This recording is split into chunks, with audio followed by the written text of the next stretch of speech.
Waiting upon the Lord. Isaiah 49:23. And the kings shall be thy nursing fathers, and their queens thy nursing mothers. They shall bow down to thee with their face towards the earth, and kick up the dust of thy feet. And thou shalt know that I am the Lord, for they shall not be ashamed that wait for me. Every living and non-living thing waits on the Lord for its supplies. Beasts in the forest wait on the Lord, fish in the sea wait for divine provisions and protection, and plants wait on God for the supplies of rain for them to grow and bring forth fruit in abundance. Humans are not left out. Everyone is waiting on him for one thing or another. However, those who genuinely wait on him shall have their strength renewed, and mount up with the wings of an eagle. They shall walk and never weary, run and never be tired. The waiting period is the time of trials and temptations, the period of testing to see if your faith is resting on his unchanging grace. However, some are not aware of it, and run out of the quarry ground, becoming a cake that is not edible for consumption. The period of waiting is what disqualified many Christians from the race. They are distracted by things that don't add to their value, and run out from learning at the Lord's feet, to end up subtracting from the divine plan for their lives. Trials take years, months, and days, according to the plan of God for everyone. Moses' preparations took 40 years, while Abraham's took 25 years. Joseph with David took 13 years each to prepare to take up the mantle of leadership, prepared by God. How many years do you think your own will take? It all depends on God's sovereignty. The more you wait on him, the more persevering you become, the more your patience increases, and the more you become humble, knowing that this world is not your own, you are just passing through. It's the waiting period that builds up the fruit of the Spirit deposited in you in conversion, and makes you grow to reach the level of Christ's stature. Most people who walk out of the waiting room have become photocopies of others, instead of becoming like Christ. All God's children who are called must pass through this, if they want to belong among the chosen. If you're yet to experience the period of waiting, it's either you're not called or you're on the waiting list. You're not created to be another Kumuyi or Adeboye.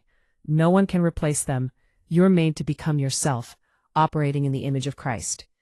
Jesus Christ is the example for Christians to follow. No one can grow past their master. A mature Christian will be like Christ, but he said the work he did, we will do more than that if we live in him. Isaac was greater than Abraham, and Jacob was greater than his father. This is the level Christ is taking us to, until we reach the measurements of his stature. Standing behind a man of God won't make you greater than him. You can be on the same level, but when you stand behind Christ, you can be elevated beyond measure. There is a price to pay to reach that level, and this price is waiting in his presence. You resemble whom you follow. To wait and follow Christ, we must also experience the fellowship of his suffering. God isn't taking man out of Adam to resemble another Adam. Waiting on him is to bring to perfection the works of Calvary that will remove the traits of Adam and endow us with his Spirit. If you refuse to wait on him, how do you meet the level of his stature?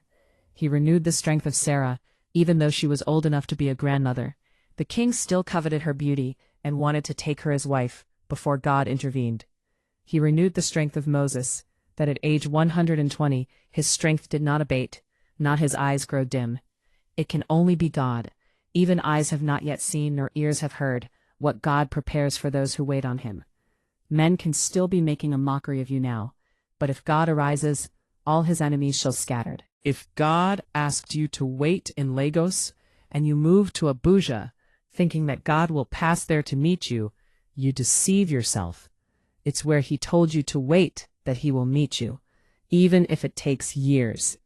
Many lost their purpose while waiting on God.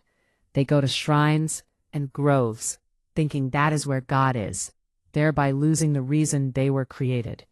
Waiting is a period of testing. He tests your patience and perseverance. Noah waited for 100 years, under the mockery of unbelievers, who never believed in God's existence, until rain fell to justify his waiting, and they all lost to the flood. Waiting is the most difficult thing to do.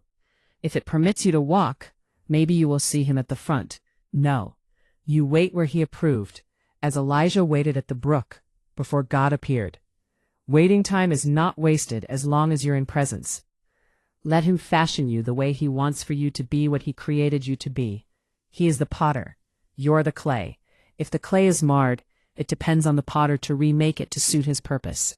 People will mock you as they mock Noah. They will make jest of you as one who doesn't have business to do. But God, who asked you to wait for him, will never fail or disappoint you. It's only those who wait on God that reach their destination.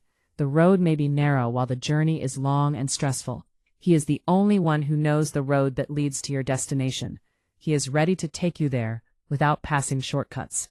He didn't say you won't be weary when you're waiting, but he is there to renew your strength, like he did for the men of old.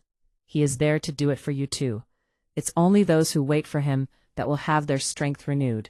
Even in old age, he will be their succor and present help in time of trouble. Prayer: Father Lord, I depend on you. Don't let me be ashamed, and let not my enemies rejoice over me. In Jesus' mighty name.